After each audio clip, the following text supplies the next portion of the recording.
bright blue, genuine TE36s. It's literally like it came straight out of the factory. I'm sorry. Oh, sorry. Oh, I'm sorry, don't hurt me, sorry. It won't happen again, I promise. You guys may have noticed that last week I was absent from YouTube, and that's because the footage I recorded last week of this car looked like this.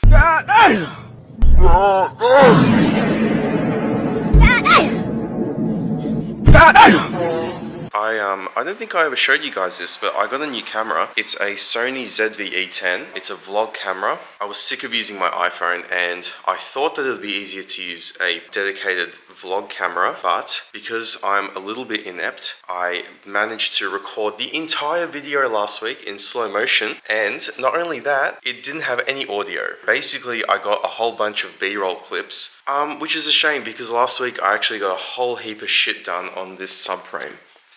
It's completely bare. All it has is just the bolts and the nuts. It has no subframe bushes, no diff bushes. I've started to sand down some of the rust, but as I sand down more of the subframe, I am uncovering more and more surface rust that I'm really not happy with. So later this video, I am taking this subframe to go get sandblasted, and then I'm taking it to get E-coated. This subframe will look brand new, aside from the fact that it's bent at right angles. Today is an exciting video because this car is getting started for the first time in like 3-4 weeks. I bought myself some tranny fluid for my power steering, excuse me. I buttoned up the alternator, which is right there. I also connected back up my power steering. For the first time in like probably 6 to 8 months I haven't had power steering. And the reason why I did that is because I need to find out where the fuck it's leaking from. So the first thing we have to do is reinstall my battery because I obviously had to take it out to put the new alternator in. Let me just install the new battery. Use Dexron type ATF.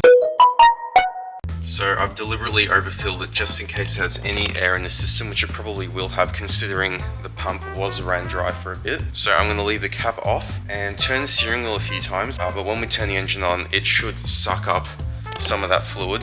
I'm going to have to run underneath the car and have a look where it's coming from. I have a suspicion that it's coming from the rack because it looks like one of the tie rod boots is just covered in ATF. You can sort of see that this side is wet and this side is for the most part quite dry. So I'm guessing that a seal has blown out of the steering rack and it's just pissing fluid out. We will find out right now. Also, I forgot to mention that this car has no exhaust on it. Or when I say no exhaust, all it has is a downpipe. It's a 3-inch downpipe from the turbo and it ends there. Take it out of gear, not that it matters anyway because there's no rear end in the thing, but ignition on.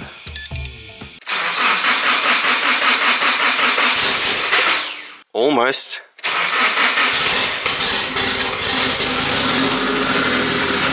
That is so fuck off loud, holy shit. We have power steering, it's not leaking. Oh, Jesus Christ, the tail shaft's spinning.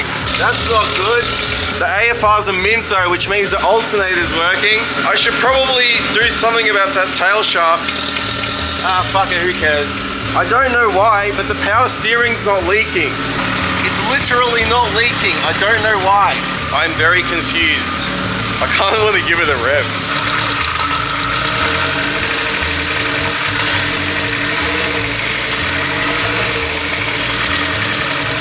I don't think I've ever heard a worse noise than that before. That literally sounds like a tractor. It seems to be idling fine. I'm gonna put a multimeter on the battery just to double check that it's running okay. That's what we like to see. 13.9 volts. That is mint. That is exactly what I want to see. Very good. Now, why is my power steering leaking? I fully expected it to leak. I don't know what's going on. This thing sounds terrible. It sounds so bad.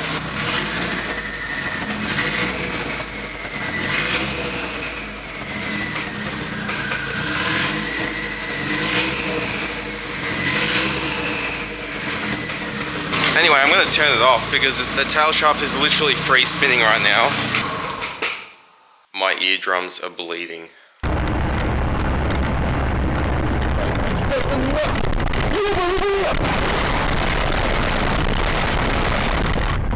So now that my car's fixed, I have to fix this because it's not acceptable. My overgrown beard, my Ranger beard. Ginger beard. Ginger beard, and just need to fade it up a little bit. Yes, this is the Naoki Fades. Mr. Fades to you, Mr. mate. Fades. Mr. Fades to you. Shameless plug. Thank you.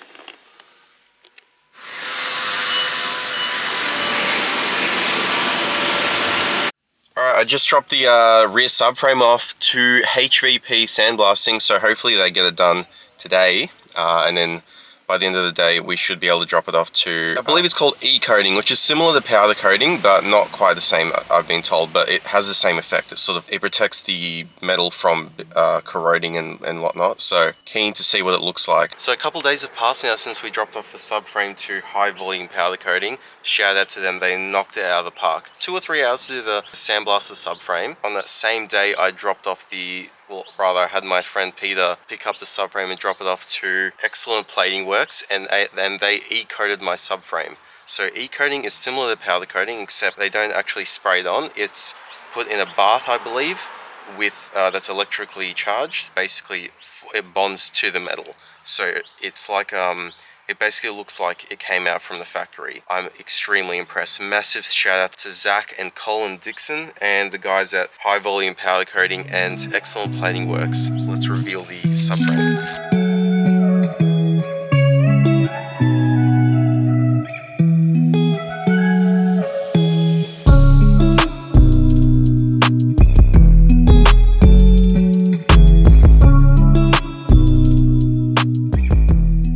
Here it is, guys. Check this out. It's literally like it came straight out of the factory. So before, it was all rusty all along these seams here where it was welded. It was full of rust here, and now it looks like it was literally came out of the Nissan dealership, Nissan factory. All the bolts as well, they were coated, so all the nuts and bolts.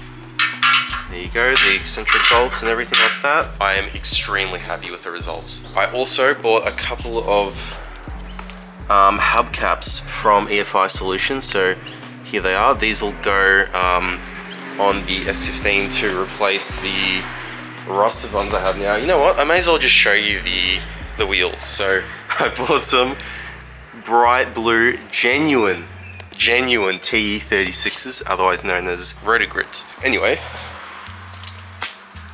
so on the other side it's much more rusted, but I'm going to replace them with these. Paint job's not the best, but it's better than that. Maybe I can wet sand these, I don't know, I'm not really too fussed.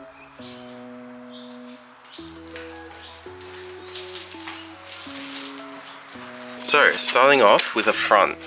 I believe these are caster arms from memory, so these go here. Those arms there, can't really see.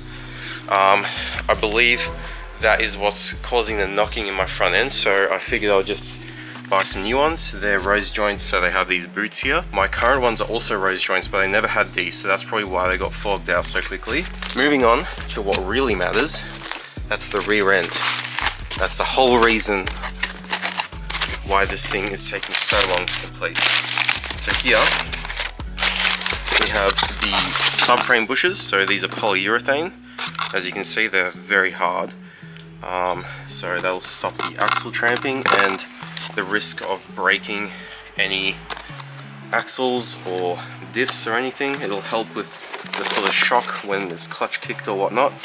These, let's have a look, are the, I don't even know. Oh, these are the Diff Bushes. Also the same thing, polyurethane. Very good, very good, very good. These are some more arms. I'm not entirely sure what they are. I believe they're toe, maybe? They all basically look the same. You guys get the idea. Every single arm in the rear end is getting replaced, short of the lower control arm. I don't think the lower control arm is getting replaced. No, I don't think so. So that's the only thing that's staying the same, and all the bushes obviously on the hub, which they're fine. Like they don't look to be in too bad condition. Anyway, in the next video, you'll see me pressing in all the new bushes, installing all the new arms. Subframe is going back in the car. Next week, the car is going in to get the transmission done as well. So that's super exciting. Long time coming. I bought all these parts well over a year ago, but just been accumulating just thousands of dollars worth of parts. It's not cheap to modify these shitters. It's really not. If you want cheap, get a Toyota. Anyway, thank you guys so much for watching. There's a new video every week, so I'll see you in the next one. Take it easy.